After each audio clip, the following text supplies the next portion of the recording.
स्वागत है आप सबका एक बार फिर से मेरे चैनल वुमेन्स वर्ल्ड इंडिया में। तो आज हम बात करेंगे 7 वीक प्रेगनेंसी को लेकर। 7 वीक प्रेगनेंसी में देखिए, जो हमारे बेबी का जो साइज़ होता है ना, वो एक ब्लूबेरी या फिर आप किडनी बीन्स कोई भी चीज़ के बराबर समझ सकते हैं। जस्ट लाइक ब्लूबेरी जितना हमारे बेबी का जो साइज़ रहता है, और इसका हाइट समथिंग 1.6 सेंटीमीटर तक हो जाता है। लगभग वेट भी 1.6 ग्राम तक रहता है। थोड़ा बहुत ऊपर नीचे हो सकता है, वो हेल्थ वाइज डिपेंड करता है।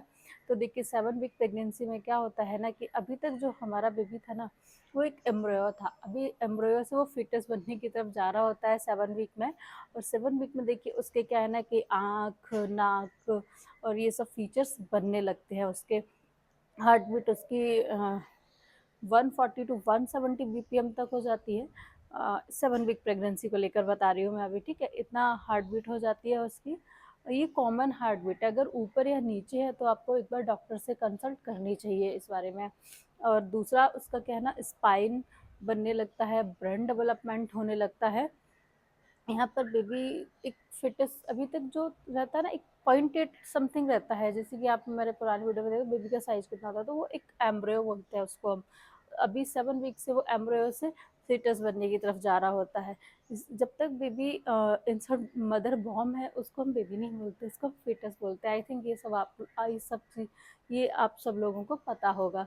तो जो हमारा अभी इस पॉइंट पे एम्ब्रियो टू फीटस बनने जा रहा होता है, और उसके फीचर्स डेवलपमेंट हो रहे होते हैं, स्पाइन और ब्रेन डेवलपमेंट हो रहे होते हैं। ये हमारे बेबी के बारे में नॉर्मल जो कॉमन इन्फॉर्मेशन होती है वो है। अभी इसमें देखिए, मदर के लिए क्या क्या हो सकता है 7 वीक में। मदर के लिए देखिए, सबसे पहले तो एक मॉर्निंग सिकनेस कॉमन सिम्टम्स है। मॉर्निंग सिकनेस मोस्टली मदर्स के साथ होता है। वोमिटिंग मोस्टली ज़्यादा रहता है, थोड़ी थकान रहती है। थकान का रीज़न क्या है कि बॉडी में जो प्रोजेस्टेरोन हार्मोन्स है ना, वो ज़्यादा हाई हो जाता है, जिसकी वजह से मदर्स को थकान ज़्यादा रहती है। दूसरी चीज़, हमको डॉक्टर से कब मिलना चाहिए, इमीडिएटली हमको डॉक्टर को कब दिखाना चाहिए। देखिए, अगर आपको ब्लीडिंग हो रहा है, या आपको बहुत ज़्यादा प्रॉब्लम्स हो रही है, या आपको ब्लीडिंग आ रही है, आपको बुखार आ रहा है, फीवर हो गया बहुत ज़्यादा तेज़, तो आपको गायनेकोलॉजिस्ट से मिलना चाहिए। देखिए, कई बार क्या होता है कि लोग को फीवर आ गया तो एक नॉर्मल डॉक्टर को दिखाने चले जाते हैं। ऐसा नहीं करना होता। आपको अगर कोई भी प्रॉब्लम है, आप गायनेकोलॉजिस्ट से ही मिलेंगे। नॉर्मल डॉक्टर इस चीज़ में मेडिसिन नहीं देते हैं। अगर if you are pregnant, then आप एक गायनेकोलॉजिस्ट से ही ट्रीटमेंट लेंगे। चाहे भले आपको सर्दी हो, खांसी हो, या आपको बुखार हो, आपको गायनेकोलॉजिस्ट को ही दिखाना है। ये मेरा पर्सनल एक्सपीरियंस है। मेरे सेकंड बेबी के टाइम मुझे ऐसे फीवर हुआ था, तो लोगों ने मुझे सजेस्ट करा, रहे इसके लिए क्या गायनेकोलॉजिस्ट को दिखाना है, आप नॉर्मल डॉक्टर से भी दवा ले सकते हो। बट ऐसा नहीं होता है, आपको नॉर्मल डॉक्टर को नहीं दिखाना, इसके लिए भी आपको गायनेकोलॉजिस्ट से पूछ के ही दवाई लेनी चाहिए होती है। क्योंकि कई बार हम ऐसे, जैसे नॉर्मल डॉक्टर्स तो आपको जैसे स्लीपिंग पिल्स भी दे सकते हैं। अगर आपको मोस्टली जब प्रोजेस्टेरोन हाई होता है ना हमारी बॉडी में, तो हमको थकान बहुत ज़्यादा आ जाती है, स्लीपिंग प्रॉब्लम्स बहुत ज़्यादा आ जाती है। आपने नॉर्मल डॉक्टर को दिखाया, वो तो नहीं आपको पूछेगा कि आप प्रेग्नेंट हो या नहीं हो, तो डायरेक्ट आपको प्रॉब्लम्स की दवाइयाँ लिख के दे देगा, जिसमें हो सकता है आपको ऐसी दवाइयाँ भी दे दे कि आपको थोड़ा बॉडी रिलैक्स हो, और थोड़ा नींद की भी, जो कि आपके बेबी के लिए काफ़ी हार्मफुल होती है। तो मेरे साथ भी ये मेरा पर्सनल एक्सपीरियंस था, इसीलिए मैंने इस बारे में बोला। तो अगर आपको ऐसे कोई भी इशू हो, तो आप गायनेकोलॉजिस्ट को ही दिखाएं।